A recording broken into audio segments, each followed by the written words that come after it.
It was the dawn of the millennium, and the UK experienced one of the most audacious jewel raids ever attempted. I mean, this was just too incredible to be true. A highly organized and dangerous gang planned to steal the most precious diamond on Earth by smashing into one of the country's biggest attractions and escaping on a speedboat. And we thought, it's the Dome. My God, they're going to strike at the Millennium Dome. I mean, we're talking of something here, probably 300 million worth of beautiful diamonds. So clearly the people who were going to have a go at doing this, if they were, was going to make them pretty famous and obviously make them pretty rich as well. You know, you just couldn't make this up. I mean, James Bond couldn't have done more. You almost wonder if that's where they got the idea from. This wasn't the plot from a movie. This is the incredible story of the Millennium Dome diamond heist.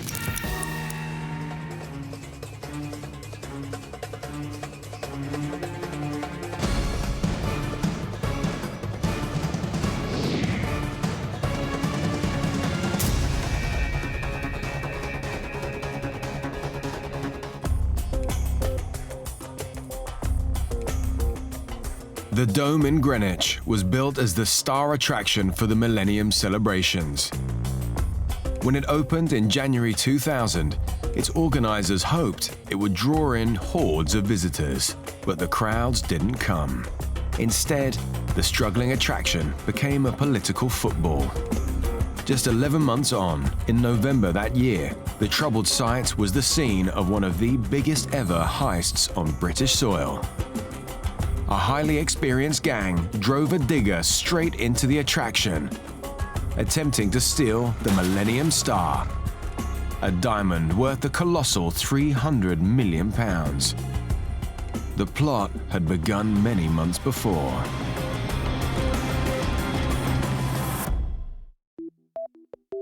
In that particular year, there'd been two major robberies. Both of those robberies were linked, and it was quite clear that there was a major organised criminal gang out there who were looking for a very expensive payday. One had been down at Nine Elms, where the escape had been on the Thames in a high-powered boat. The second was down at Aylesford, where once again the escape had been down the Medway in a high-powered boat. The common feature of both of those robberies was a spike had been used to penetrate a security vehicle. The flying squad had tackled many armed robberies, but these attacks were in a different league altogether. On the morning that Nine Elms took place, they were lying in wait, and the idea being if they stop the security vehicle in the road by blocking it with another car, this particular ramming vehicle, the lorry, would just reverse at high speed into the rear doors with this big pointed article, force the doors open, which would give them access to the money. A member of the public passing by, for whatever reason, decided to intervene and reached into the vehicle, removed the keys from the ignition and threw them away, as a result of which the robbery was thwarted. The robbers jump into the cab of the lorry, go to start the engine, of course no keys.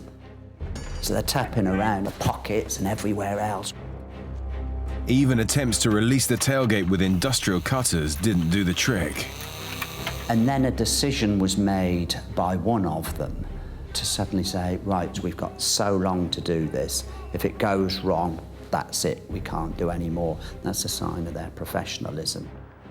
To destroy forensic evidence, that they'd actually put petrol into the seats of the vehicles, and they'd wired up fireworks or incendiaries with it to actually detonate the vehicles that are being used. Consequently, everything went up in smoke. The scale and the execution of the plan was immaculate, something I hadn't encountered in such a way before. And I remember thinking, they'll be back. A second attempted robbery 5 months later in Kent was almost a carbon copy of Nine Elms. They were using vehicles to block the roads. They had an identical type ramming point that welded into the bottom of this vehicle. On the first spike, they'd written the word Gertie, as in a female name for Gertrude, and on the second spike it was written in Gertie 2. So you didn't have to be too much of a detective to figure out at that point. Interestingly, in the cab of that vehicle, they not only had the keys in the ignition, but they had spare keys taped inside. So they'd learnt their lesson. They weren't going to be caught out again. And the ruthless thieves stopped at nothing to intimidate the security officers. They'd actually taken cans of what's turned out to be Fray Bentos tinned meat, sprayed them, attached magnets to them, and put aerials on them to make them look like they were limpet mines or something that were attaching to the vehicles. And it was all about creating massive fear in the crews of these security vehicles. The robbers actually let off shots towards a police Range Rover, then made their escape, getting on another boat and going up the river. Two very organized and dangerous attempted raids. Shatford and Swinfield knew they had their work cut out. The pressure was on to stop the gang before their next hit, but this wasn't going to be easy. We were absolutely certain we were dealing with this highly professional gang at 9 Elms, but they were unable to crash in the back of the vehicle. This was now the second failure they'd had within some months, so there had to be a third. But how do you stop a gang of robbers who you know nothing about?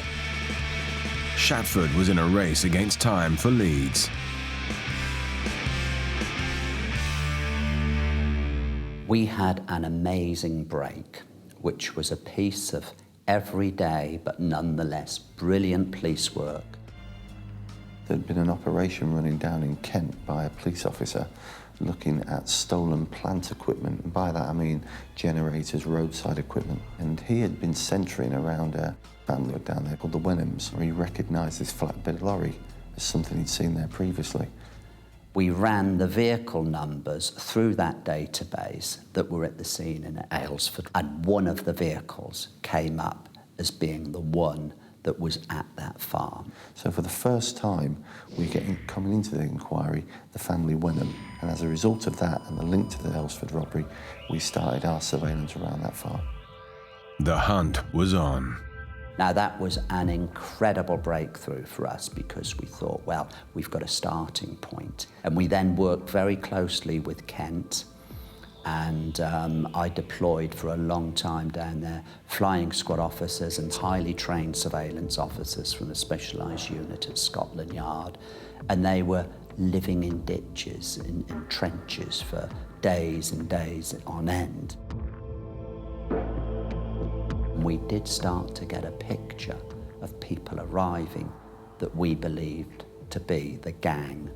This is where they felt secure. They weren't aware it could be traced back to them. It was somewhere to plan and work from, and we were on to them, so we had a chance. The surveillance paid off. Officers quickly ran checks on the men they were tracking.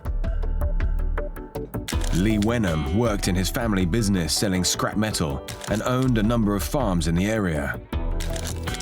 And Terry Millman, a name familiar to the police. Terence Millman served, I think, at least 16 years imprisonment for armed robbery. So he was an experienced robber. We were now getting into the gang. Also, we were fairly confident about the Wenhams' involvement, but we always felt that the Wenhams were custodians of looking after the property that would be used on behalf of the major players of the gang.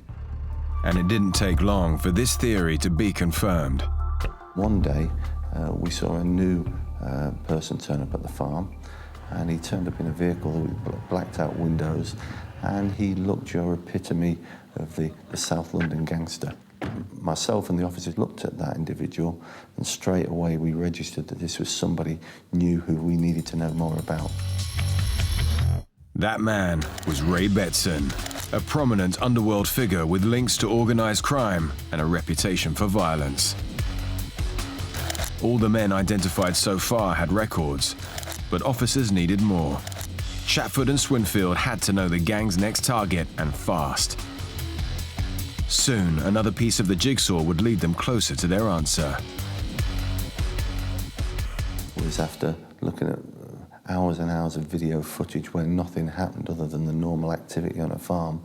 One day we see a powerboat taken in on a low loader. And from that moment on, the strategy was to move when the powerboat moved, and that we wouldn't waste time or risk compromising the operation by trying to follow people unnecessarily. In both the failed armed robberies, a speedboat had been used as a getaway. Police were quick to spot the similarity, but they needed to pinpoint the gang's next target. An urgent meeting was called. We had a meeting at Maidstone police station, all the people, and it was just sort of, you know, let's just make sure we're not missing anything here. Where is it that they could be going to rob? And then the realization hit the officers. We'd identified a number of possible targets where a waterborne escape could feature. We then received some information about Lee Wenham, that he was planning to go on a family trip somewhere. I think it was £70 or something for a family ticket for this attraction. Sean Allen, who was one of my detective constables at the time, identified that an attraction that was charging that amount for a family ticket at the time was the Millennium Dome. One of the detective inspectors who used to be at Greenwich before going to the surveillance team just throw into the conversation, unless of course they're after the Millennium Diamond. Yeah. Sorry, Millennium what? We started trawling through, I think it was 100 cameras at the Millennium Dome, and we identified Lee Wenham arriving, and we were able to track him through the CCTV camera historically to the point where he got to the Diamond Vault.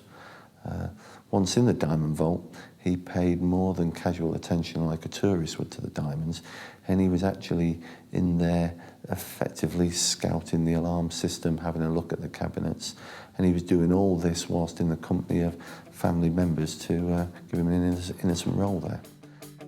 Wenham had his eye on the Millennium Star, one of the most expensive diamonds in the world, exhibited at the Dome with other precious stones.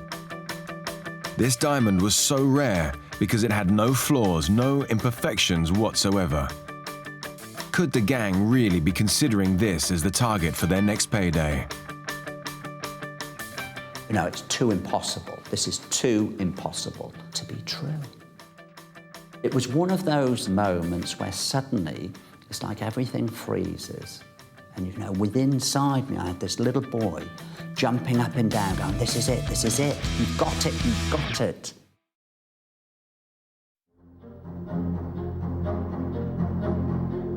The Millennium Dome in London had just become the target of one of the most elaborate criminal plots of all time. Scotland Yard believed an elite gang had their sights set on the ultimate prize, the world's most precious diamond. I mean, this was just too incredible to be true. And you look around and you think, well, hang on a minute, could it be? And the more we piece this together, the more it became a reality. The Millennium Star diamond is unbelievably precious. It took specialists 3 years to craft its unique shape. And together with the equally valuable blue jewels, they held a price tag of at least £300 million. A phenomenal prize that the police were now tasked with saving. But Shatford had to break the news to the owners, De Beers. Good afternoon, gentlemen. Tim, very good of you to see us. Inspector John Shatford told me about the possibility that someone might be trying to steal those diamonds. And he said, well, it's very possible the information could be coming from someone within the De Beers organisation, which meant that I now was in a rather difficult position because I really couldn't tell anybody there's likely to be a raid because obviously the police wanted to keep it an absolute secret.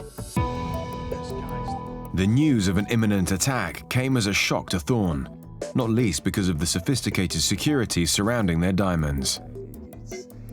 The security we have there is second to none. These diamonds were housed in a concrete vault. It was certainly in excess of 10 feet thick, mixed with metal grill rods with stone to make it just about impenetrable to bore through, certainly ram-proof. In addition to that, we needed to enter into it and exit from it when the people came in to view the diamonds. So we then produced 2 very strong vault doors, and those were certainly in excess of a foot thick of sheer steel metal.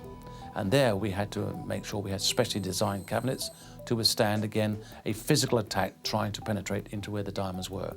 In my view, and I think in everybody else's view, we had more or less an impenetrable display unit. De Beers spent nearly £1 million building this fortress and were confident in the cabinet's toughened glass. But Chatford still had questions. We thought that diamonds must be collected every day and night and taken back to De Beers. And he said, oh, no, no, no. It actually stays in the dome overnight. And then he said, oh, but hang on a minute. And he looked in his book and he thought, it has actually got to come out. When we have these diamond displays, quite often the idea with De Beers was to show it to nations around the world. And one of the areas we wanted to display it was in Japan.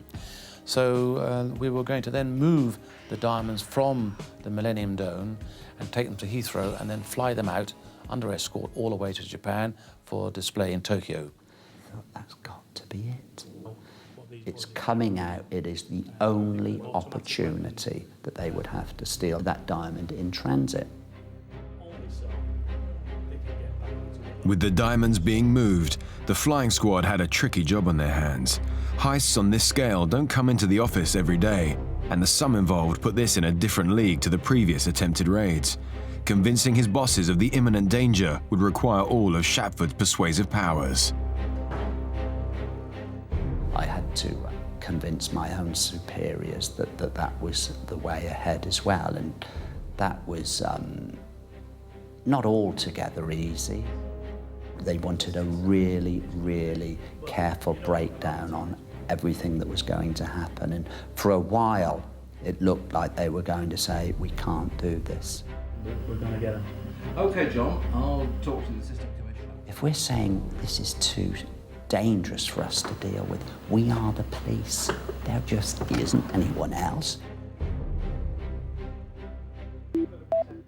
Preparations were made to shift the diamonds. Scotland Yard were convinced the gang would pounce whilst they were in transit. And so, hundreds of officers were deployed along the route, whilst Tim Thorne, Swinfield and Chatford held their breath. I was absolutely convinced this must be it. It's the only possibility that they can steal it. So we prepared for it on that basis. 2 security vans were going to arrive at the Dome in the very early hours. We put 2 boxes, one with a real value of diamonds, one without.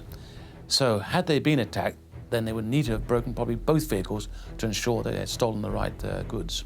We got everyone together and we were prepared for a mini war.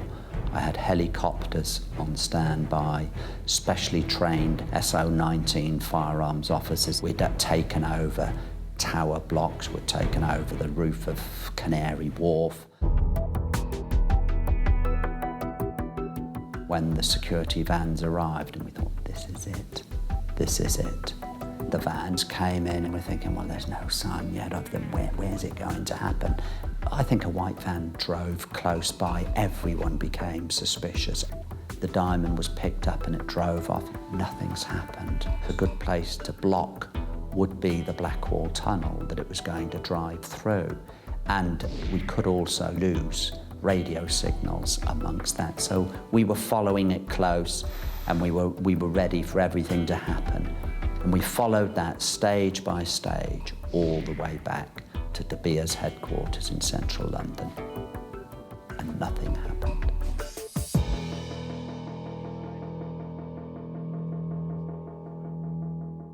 That was the low point. My head sunk into my hands. And I thought, God, perhaps it's not the diamonds after all. I've spent a fortune on resources, the logistics to it all. Nothing's happened.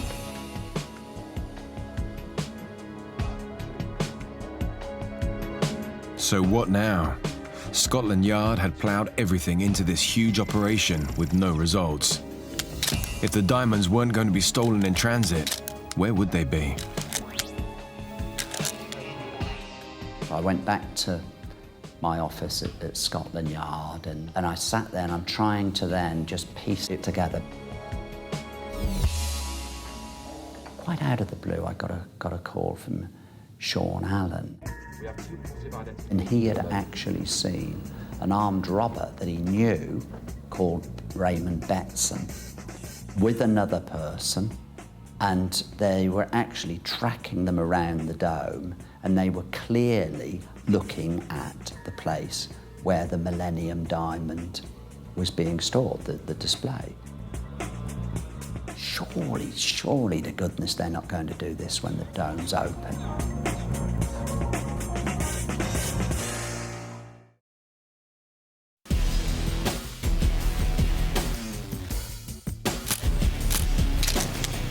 The flying squad was facing one of the biggest heists Scotland Yard has ever seen. They believed a highly organized gang were planning to steal the most precious diamond on Earth, the Millennium Star. Yet expectations of the jewel being nabbed in transit had led to an unexpected dead end. Just when officers started to doubt their hunch, a breakthrough put the whole operation onto a new level. Sean Allen breathed new life back into the job that you thought, well, has it finished now? And you thought, we're still in play here. We were watching these meetings taking place. And what we deduced from that was that they were probably going to commit this robbery while the dome was open, which brought a whole new aspect of danger. We had probably the most expensive diamond in the world, and with the blue diamonds around it, they were absolutely priceless. So the scale of that was phenomenal alone, the value of it. But add to that the location, the Millennium Dome, on the news every night. It's a government hot potato. My fear throughout was that it will be decided this was too big to handle. Whilst officers were trying to prepare for the heist, they uncovered other major players in the pack. William Courtroom, a well-connected underworld criminal who had known Ray Betson for 20 years. And Aldo Chiarocci, a 31-year-old small-time crook with only one previous conviction for shoplifting. Both men have been spotted on CCTV cameras casing the dome with Betson. Now, for the first time, we had an opportunity to catch these people in the act, to lock them away for a number of years, to make it safe for everyone else. And in that respect, all we had to do now was play the waiting game and make sure that we didn't spook them. The gang were going to attack the dome, but its bosses were oblivious to the imminent threat. When I heard about the whole thing, I was like, oh my God, what else? What else is going to happen in this place? We had everything, So now a potential heist, and I'm like, how the hell are they going to open the vault? How is he getting in? Is he walking in through the front door? So the concept was absolutely incredible. There's people everywhere, there's security risks, So I was quite stunned. The initial reaction of David James and PY were, well, arrest them now. Well, we had to explain we need evidence to do that. There is no evidence whatsoever at the moment that we could put before a court that would justify locking them away. Shatford's plan to foil the robbery didn't follow the Yard's usual protocols. But this was no ordinary raid. He needed to catch them red-handed in the vault itself. Part of the reason for letting these robbers go so far was to get the evidence. If we tried to apprehend them outside, they could have scattered, we could have been into a shooting match.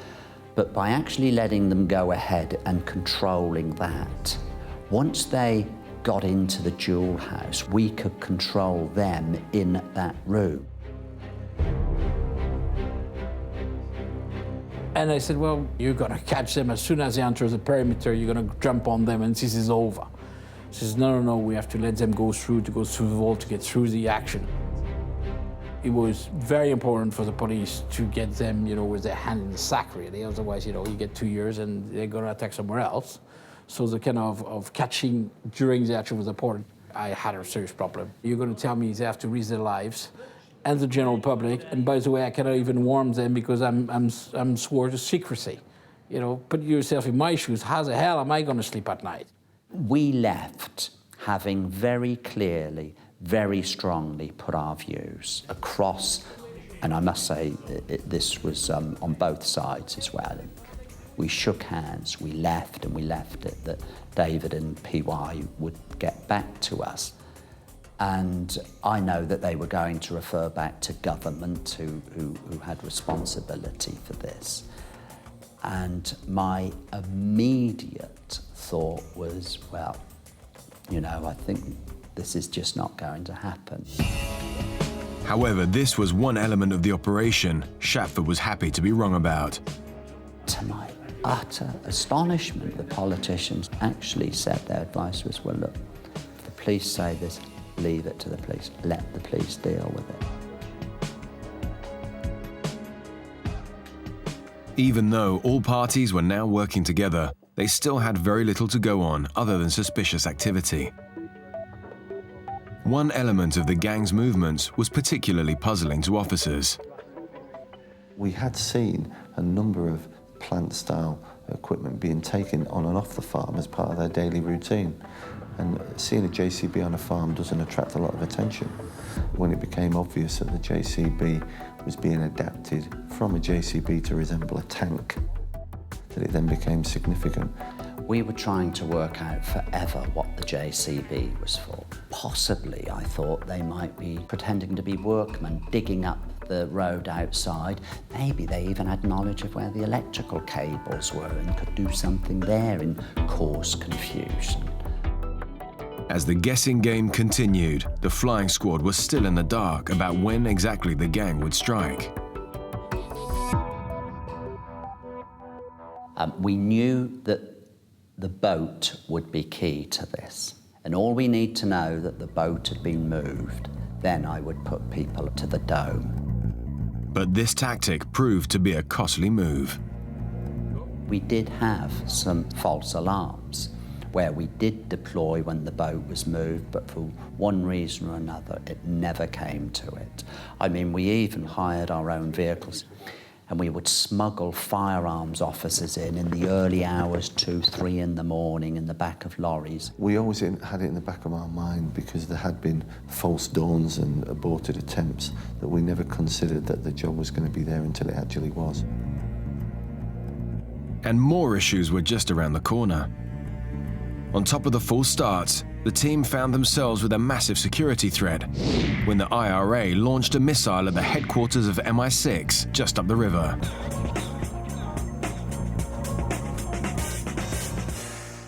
Clearly, the IRA were looking to hit public buildings. If they're going to hit any, probably the Millennium Dome was going to be the target. The heightened threat meant more of a visible police presence around the dome, something Shatford didn't want the thieves to be alerted to. But the villains were too busy dealing with their own issues.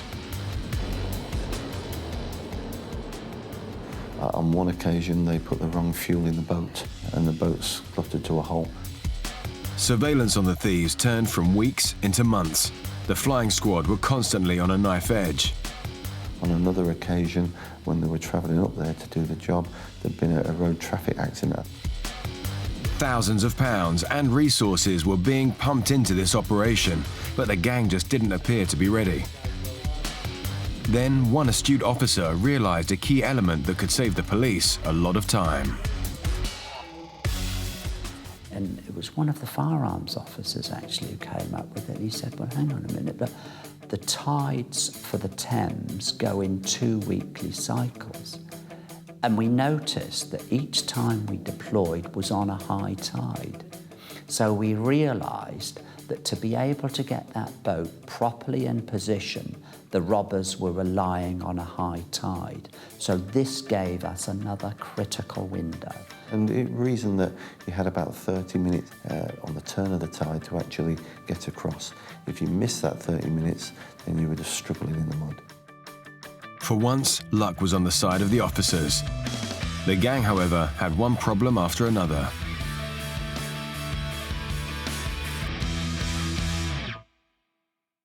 They developed a fault in the boat, and they had to get a replacement boat for it.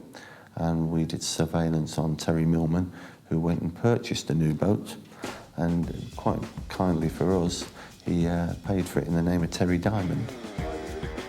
And whilst Millman was busy shopping, he bought something else that baffled officers.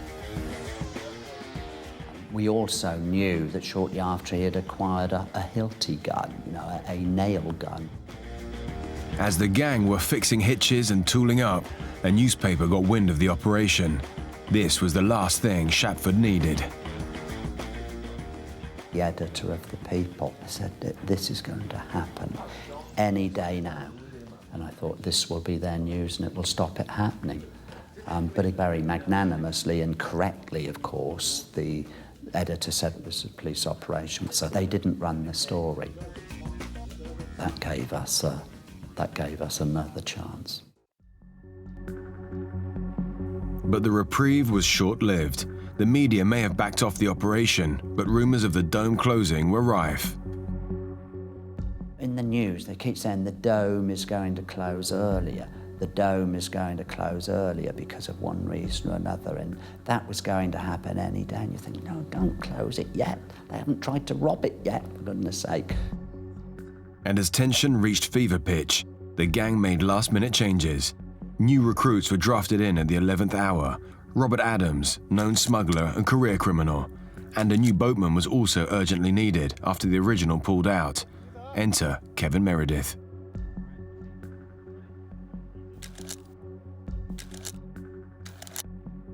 At the last moment, the original boatman dropped out.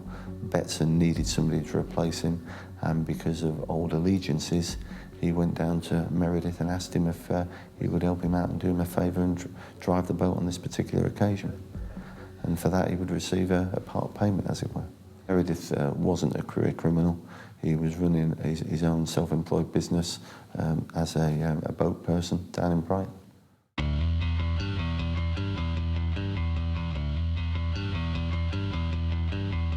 Nine months after this incredible story began, officers received the news they'd been waiting for. The gang were finally going to put their epic plan into action.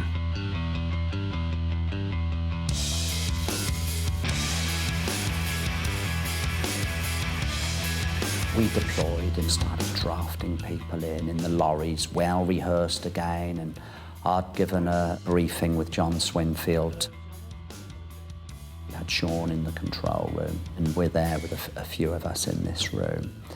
And literally the night is ticking away. We can't use radios because we believe they've got devices that could track the frequency. When it went live from the police perspective, probably involved around 300 officers.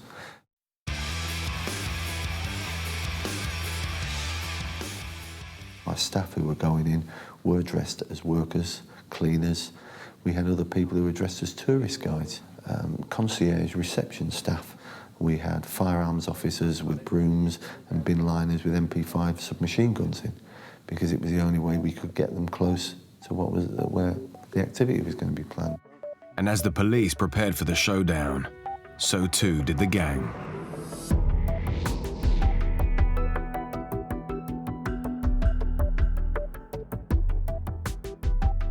We had checkpoints en route where people were phoning in information so as not to use our radios. We have news that the JCB, which we knew was being stored at premises not too far away in Plumstead, at a coal yard, was on the move, and it was following a van. We thought, oh, is this really it?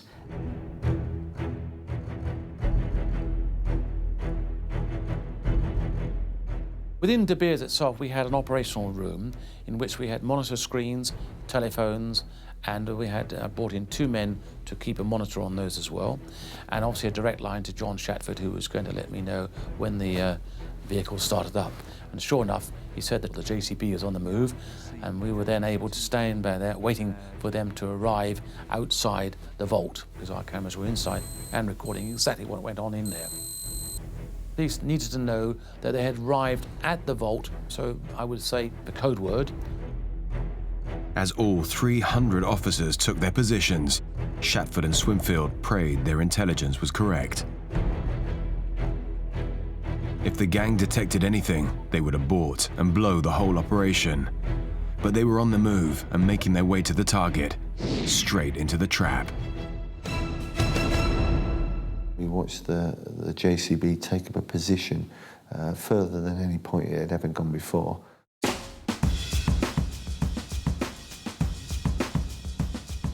Of course, the dome was opening and there were people now around, public around, that we had to subtly keep out of the way. Whilst that was happening, I was hearing reports from my other surveillance units that the boat was moving, and the boat was actually approaching the jetty, which would have been the takeout point. And then the boat comes onto one side of the jetty.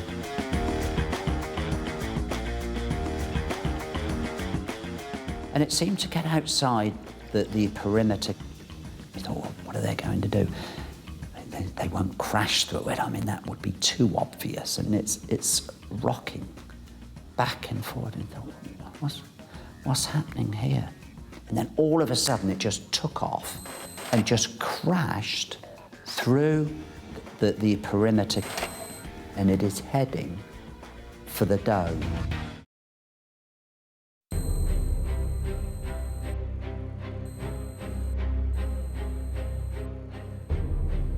The police were bracing themselves for one of the biggest heists ever to hit the UK. For months, they had been secretly following a gang of London crooks planning to steal the most perfect diamond in the world, the Millennium Star.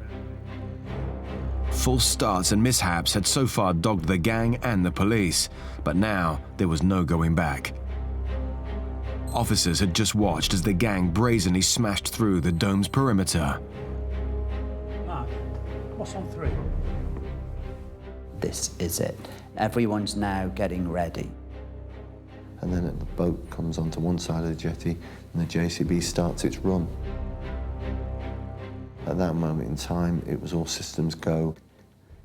Then I'm told there's a party load of school children just arrived, and they're all in the very place that we predict these robbers will probably go through. So we are then faced whether to pull the plug, and we got very close to that.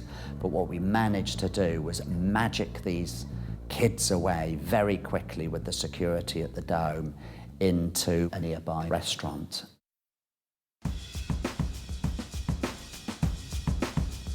It goes straight across a roundabout the wrong way, and it is just heading for these large perspex doors within the dome. We now go loud on the radio because we think it's too late for them to realise. We're saying, right, stand by.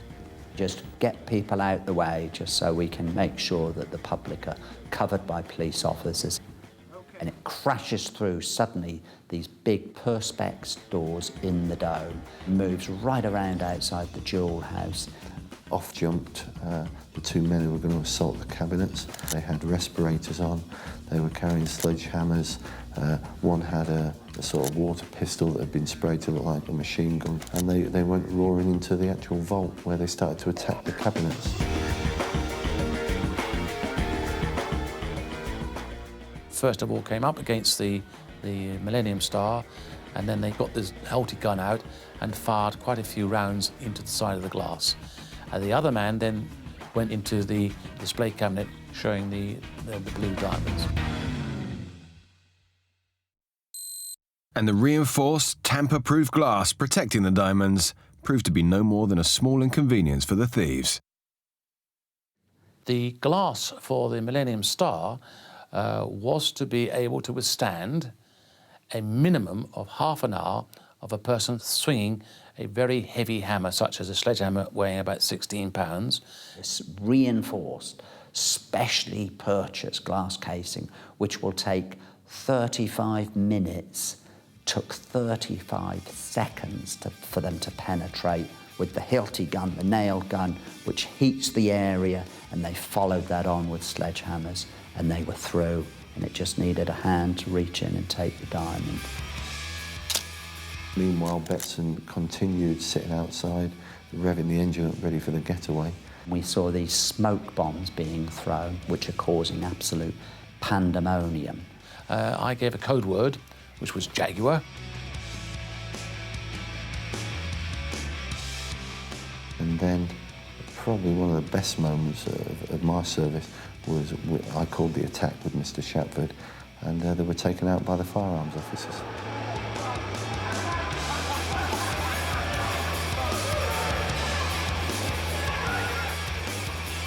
We threw our own distraction devices in there, which made very loud bangs, and we controlled the area and moved in, and they were arrested. The operation was a complete success. The entire gang were apprehended without any casualties. Courtroom and Adams had been the ones trying to smash the cabinets. Chiarocci had been tasked with the smoke bombs. Betson was nabbed at the wheel of the JCB, leaving Meredith outside on the boat and Millman across the river, both oblivious that officers were coming to get them. Learning from the previous occasions, we knew they'd have an escape vehicle there somewhere, and it turned out to be Millman in his van, which we found the van parked up. He was dressed as a workman. Flying squad officers arrested him.